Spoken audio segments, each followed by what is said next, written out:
تلنگانہ کانگریس حکومت کا بڑا فیصلہ، تلسیمیا اور سکل سیل انیمیا کے مریضوں کو پنشن 15 اگست 2026 سے نئی پنشن کی تقسیم شروع ہوگی۔ تلنگانہ کے وزیر اعلیٰ ریونت ریڈی نے ریاست تلنگانہ میں عوامی فلاح سے متعلق کئی اہم فیصلے کیے۔ سی ایم ریونت ریڈی نے ہدایت دی کہ ریاست کے تمام تلسیمیا اور سکل سیل انیمیا کے مستحق مریضوں کی شناخت کر کے انہیں فوری طور پر پنشن منظور کی جائے۔ حکومت نے واضح کیا کہ 15 اگست 2026 سے ان پنشنوں کی تقسیم شروع کر دی جائے گی تاکہ متاثرہ فیملیز کو مالی سہارا مل سکے۔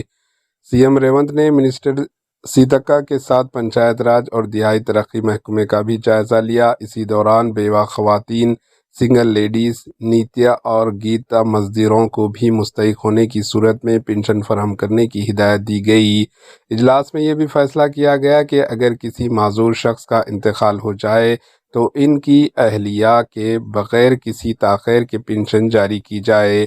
اس کے علاوہ حکومت نے اندرما ساڑیوں کے معیار اور خوبصورت ڈیزائن پر خصوصی توجہ دینا، خواتین کو اعلیٰ معیار کی ساڑیاں فراہم کرنا اور دیہی علاقوں میں پینے کے پانی کی فراہمی کو اولین ترجیح دینے کی ہدایت دی۔ ساتھ ہی دیہی واٹر سپلائی امپلائیز کی سیلری میں ہر ماہ 5 تاریخ تک ادا کرنے کا بھی حکم دیا گیا۔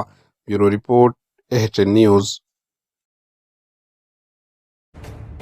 ایچ این نیوز کے یوٹیوب چینل کو سبسکرائب کریں اور بیل آئیکن کو دبانا نہ بھولیں تاکہ آپ کو ہر نئی آنے والی ویڈیو کا نوٹیفیکیشن بر وقت مل سکے۔